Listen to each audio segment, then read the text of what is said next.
Kami dari kelas A semester 5 Fakultas Hukum Universitas Sandi Jemma mengangkat tema mengenai pengetahuan umum dan sanksi hukum terhadap pelanggaran undang-undang pornografi, yang dimana kami terdiri dari 2 orang, yaitu Ardiansyah Dwi Saputra dan saya sendiri, Intan Buana Lino, dari kelas A semester 5. Maksud dari dibuatnya presentasi ini yaitu untuk memenuhi tugas dari Hukum Telekomunikasi dan Informasi. Langsung saja ke pembahasannya, yaitu kami membahas sub pembahasan yaitu tujuan Undang-Undang Nomor 4 Tahun 2008, pengertian pornografi dan pornoaksi, dampak pornografi, larangan dan pembatasan pornografi, perlindungan anak, serta ketentuan pidana. Yang pertama yaitu tujuan Undang-Undang Nomor 44 Tahun 2008. Yang pertama yaitu mewujudkan dan memelihara tatanan kehidupan masyarakat yang beretika, berkepribadian luhur, menjunjung tinggi nilai-nilai ketuhanan yang Maha Esa, serta menghormati harkat dan martabat kemanusiaan. Yang kedua, menghormati, melindungi, dan melestarikan nilai seni dan budaya, adat istiadat, dan ritual keagamaan masyarakat Indonesia yang majemuk, memberikan pembinaan dan pendidikan moral, akhlak kepada masyarakat, memberikan kepastian hukum dan perlindungan bagi warga negara dari pornografi, terutama bagi anak dan perempuan.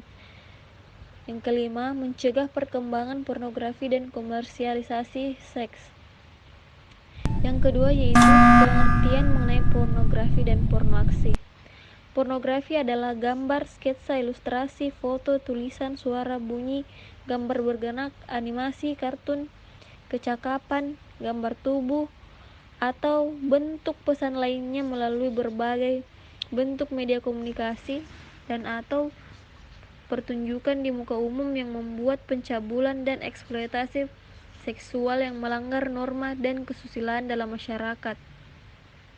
Pornoaksi adalah penampilan seseorang yang sedikit banyak menonjolkan hal-hal seksual, misalnya gerakan-gerakan yang merangsang atau cara berpakaian minim yang menyimpang, sedikit atau banyak bagian-bagian yang terkait dengan alat kelamin.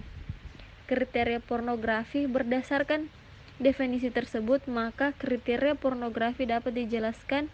Yang pertama yaitu sengaja membangkitkan nafsu birahi orang lain. Yang kedua, bertujuan merangsang birahi orang lain atau halayak, tidak mengandung nilai estetika, ilmiah, pendidikan. Yang keempat, tidak pantas menurut tata krama dan norma etis masyarakat setempat dan bersifat mengeksploitasi untuk kepentingan ekonomi, kesenangan pribadi dan kelompok. Dengan begitu, mari kita berinternet yang sehat dan aman, yaitu statistik penggunaan internet tinggi, sekitar 45 juta pengguna internet di Indonesia, baik secara mobile maupun fixed.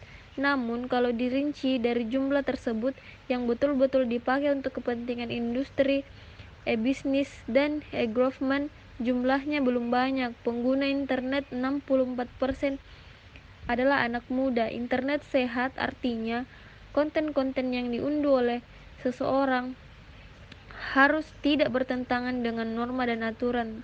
Tidak boleh ada konten yang berkaitan dengan pornografi, perjudian, penghinaan, pencemaran nama baik, berita bohong, atau menghasut. Sedangkan aman artinya aman dari segerangan virus, di-hacking atau dirusak sistem elektronik. Selanjutnya, dampak dari pornografi yaitu yang pertama, adanya kerusakan otak, merusak setidaknya 5 bagian otak, yaitu prefrontal cortex. Tidak bisa dibedakan baik buruk. Pornografi sering dianggap sebagai narkolema atau narkoba lewat mata. Yang kedua, merusak sistem kerja hormon. Merusak ke sistem kerja hormon karena dapat menyebabkan kehilangan kreativitas, hilang raya kenyamanan dan ketenangan. Yang ketiga, penyimpangan sosial, dampak terhadap keturunan. Yang kelima, ukuran otak semakin mengecil.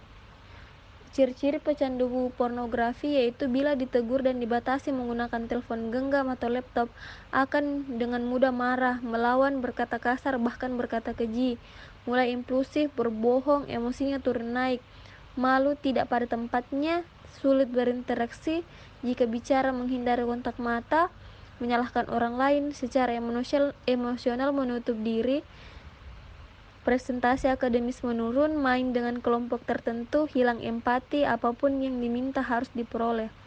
Larangan dan pembatasan pornografi telah diatur pada pasal-pasal berikut yang dicantumkan dalam PPT ini.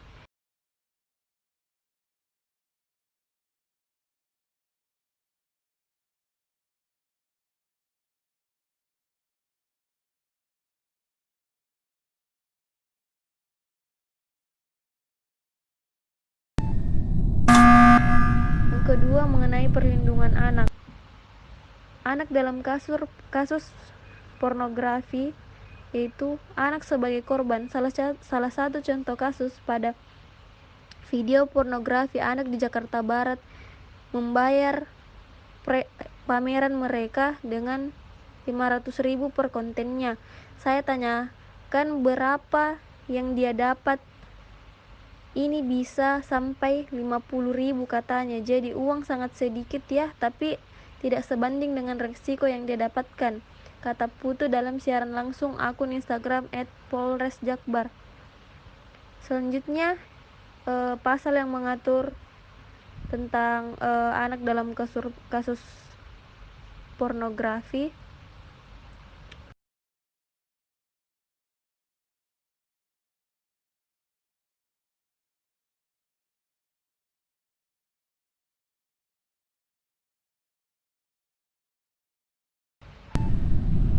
Selanjutnya, ketentuan pidana yang diatur dalam pasal Undang-Undang Nomor 4 Tahun 2008 sebagaimana yang ada di dalam PPT.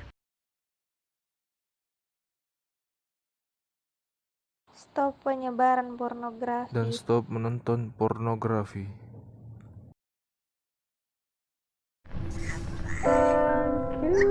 Hasil presentasi dari kami, kurang lebihnya mohon dimaafkan. Wabillahi taufiq walhidayah. Wassalamualaikum warahmatullahi wabarakatuh. Now,